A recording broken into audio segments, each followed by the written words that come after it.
ADHD medicines can help you push through the day, but what if they're only putting a band-aid on the real problem? In this video, I'm going to show you what a functional medicine approach reveals about the root causes of ADHD and why you don't have to feel stuck relying on prescriptions forever. And if you've ever felt like you have to take your medication just to function, like without it you couldn't keep up at work, manage your home, or even get through the day, I get it. That's a scary feeling. You're doing everything you can, but it still feels like your brain is running the show instead of you. And that's where functional medicine takes a completely different approach, because instead of asking, how do we turn off the symptoms, we ask, what's driving them in the first place? Hi, I'm Dr. Lexi, a certified functional medicine practitioner, pharmacist, and the creator of the Oakley method. And today I'm going to give you a look at how functional medicine understands ADHD, why your brain may be struggling, and what it actually takes to start feeling clear, focused, and energized again. Now, most people think of ADHD as simply a focus problem, like your brain just can't sit still or pay attention. But the truth is, ADHD is much more complex than that. At its core, ADHD is tied to how your brain regulates certain neurotransmitters, things like dopamine and norepinephrine. And these are chemical messengers that help you feel motivated, remember details, and follow through on tasks. When these systems aren't firing properly, though, you don't just feel distracted. You might feel foggy, restless, anxious, or even burned out. And it might show up as forgetting appointments, zoning out during meetings, or starting 5 projects and finishing none of them. For some people, it's the racing thoughts at night that keep them awake. And for others, it's the paralyzing procrastination that looks like laziness on the outside, but on the inside, it feels like your brain just won't cooperate. And here's the kicker. These same brain chemistry patterns overlap with other conditions: anxiety, depression, even early memory changes. And that's why so many people are left wondering, is this ADHD or is it something bigger? And sometimes it's both. Now, here's where functional medicine comes in. We don't stop at, you have ADHD. We ask, why is your brain struggling to regulate those chemicals in the first place? What's disrupting the balance? Because your brain doesn't exist in a vacuum. It's constantly influenced by your gut health, your sleep patterns, your stress response, your hormones, and even your environment. If your gut microbiome is off, you're not producing neurotransmitters the way you should. If your blood sugar is spiking and crashing, your focus goes right along with it. If inflammation is smoldering in the background, your brain cells can't communicate as clearly as they should. So when you zoom out and look at ADHD through this wider lens, it's not that your brain is broken. It's that something, or usually a combination of things, is interfering with the way that your brain cells fire and connect. And that's why so many people feel stuck. Because if you're only treating the symptoms but never addressing the deeper imbalances, you never really get the lasting clarity and focus you're looking for, and often things just continue to get worse. Now, let me be clear, I am not anti-medication. For many people, ADHD medicines are a bridge that helps you function and keep life moving.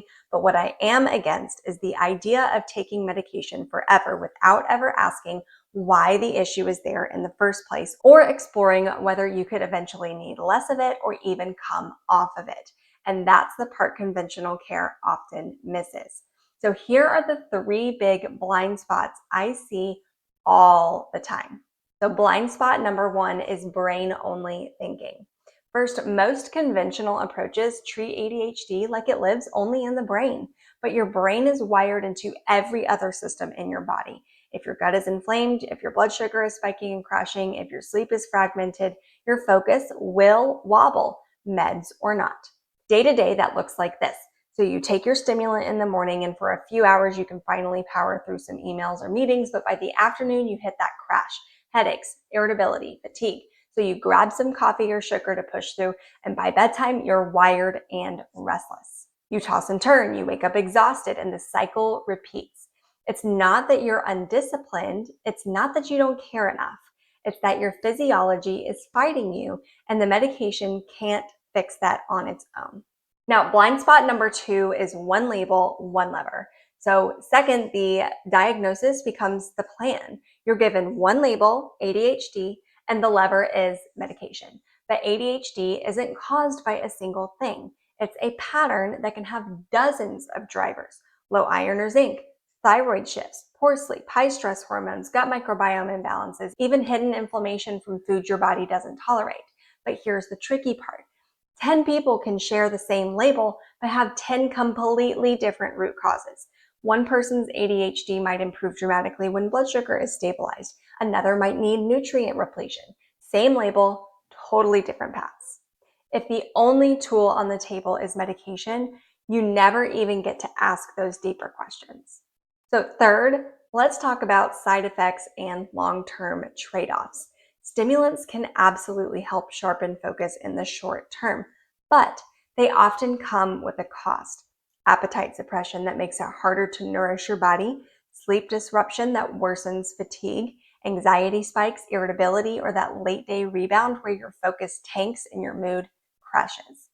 Over time, there are concerns about nutrient depletion, especially magnesium, zinc, and the B vitamins, plus cardiovascular strain and the physiological weight of feeling dependent on a pill to get through every single day. Most people aren't warned about this up front. They just live with it and wonder if it's the price that they have to pay. But here's what I want you to hear. This does not have to be the price. Medications can be a helpful tool, but they should never be the whole plan, because if you only manage symptoms, you never get to the freedom that comes from addressing the root cause. So if you've ever felt like medication helps you function, but it doesn't help you feel like yourself, that's not a flaw. And it's not something wrong with you. It's simply a sign that the deeper systems that fuel your brain haven't been addressed yet. And that's where a functional medicine approach is so different.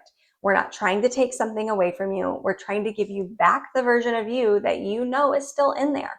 The clear, focused, energized self who doesn't feel dependent on a prescription just to keep life together. So if the conventional approach is mostly about managing symptoms, the functional medicine approach zooms way out. We ask what systems in the body are tugging on your ability to focus, remember, and regulate your mood. Because ADHD isn't just about the brain, it's about the whole brain-body, body-brain connection. Now, the first place we look is the gut-brain axis. Most people don't realize this, but about 90% of serotonin, that neurotransmitter that stabilizes your mood and also plays a huge role in learning and memory, is made in the gut. The gut also produces dopamine precursors, absorbs nutrients, and communicates directly with the brain through the vagus nerve. And when your gut is out of balance, maybe it's from antibiotics, chronic stress, or foods that irritate the gut lining, it's like static on a phone line. The brain doesn't get clear signals, and what you feel is brain fog, poor focus, irritability, or heightened anxiety. Does that sound familiar? And for someone with ADHD, this connection can make symptoms dramatically better or dramatically worse. Now, the second place we look in functional medicine is nutrition and blood sugar. The ADHD brain craves stimulation, so it's no surprise that sugar and caffeine often become go-to crutches. But the problem is every spike comes with a crash, and I'm betting you know what I mean. Picture a roller coaster. You eat something sweet or carb heavy, and for an hour you feel wired, maybe even productive, but then down you go. Focus tanks, mood drops, and you're reaching for another hit of sugar or coffee. That constant up and down isn't just exhausting, it trains your brain to be even more unstable. But on the flip side, stable blood sugar feels like cruise control. You're steady, focused, less reactive, and the nutrients matter just as much. Magnesium, zinc, iron, B vitamins, omega-3 fats, these are like the nuts and bolts of your neurotransmitter machinery. If even one is missing, the whole system is going to wobble. So when someone says, I've tried every med, every therapy, and nothing sticks, sometimes the missing piece is as simple as the brain never had the raw materials to fire properly in the first place. Now, the third place we look in functional medicine is sleep and stress hormones. This is huge. So ADHD brains often live in fight or flight mode. Your nervous system is revved up, cortisol is high, and adrenaline is constantly dripping into your system. That can feel like restlessness, racing thoughts, irritability, or constant tension in your body. Now, add poor sleep to the mix. Sleep isn't just rest, it's when your brain clears out waste, resets neurotransmitters, and files memories. Without deep restorative sleep, your brain never gets that reset. You wake up already in deficit, and no amount of coffee can replace what your brain should have done overnight. And that's why supporting restorative sleep and better stress balance is so important. Even though these aren't always the easiest areas to start with, they're often foundational for clear focus, steadier moods, and more mental resilience over time. And the fourth place we look in functional medicine is toxins and inflammation. This one surprises a lot of people, but hear me out. The modern world is full of toxic exposures: mold in homes and workplaces, heavy metals in old plumbing and dental fillings, pesticides on foods, even the chemicals in everyday products. These can all add to the body's inflammatory load. And your brain, it's especially vulnerable to inflammation. And inflamed brain cells don't communicate well. It's like trying to send emails when the Wi-Fi keeps cutting out. You just get glitches, memory lapses, foggy focus, and mood swings. It's the same with hidden food sensitivities. Things like gluten, dairy, and artificial additives. If your immune system flags these as a threat, it can set off inflammation that reaches the brain. And for someone with ADHD, that's like pouring fuel on the fire. Now, am I saying everyone with ADHD has mold toxicity or food sensitivities? No, but for many, these could be the missing puzzle pieces that conventional care never even looks at. So here's the big takeaway. ADHD symptoms aren't random, and they aren't proof that your brain is broken. They're just signals. They're your body waving a little flag saying, hey, something deeper needs attention. When you start looking at the gut, nutrition, sleep, stress, and inflammation together, you stop seeing ADHD as a life sentence and you start seeing it as a solvable puzzle. That shift alone brings so much hope because it means that your brain isn't failing you. It's just asking for help. Now, I don't just teach this from textbooks. I have lived it. For years, I relied on ADHD medicine myself just to function. It was the only way I could push through school, work, and life without completely burning out. But even with the meds, I still felt foggy, anxious, and like I wasn't myself. But everything changed when I discovered functional medicine and started focusing on my gut, my nutrition, my stress, and my overall brain health. Over time, the fog lifted, my memory sharpened, and my focus came back. And here's the best part that still amazes me. I no longer need ADHD medicine to get through my day. In fact, I haven't for over 5 years now. But here's what I want you to take away. ADHD symptoms don't have to define you forever. They're not proof that your brain is broken. They're signals, your body's way of saying something deeper needs attention.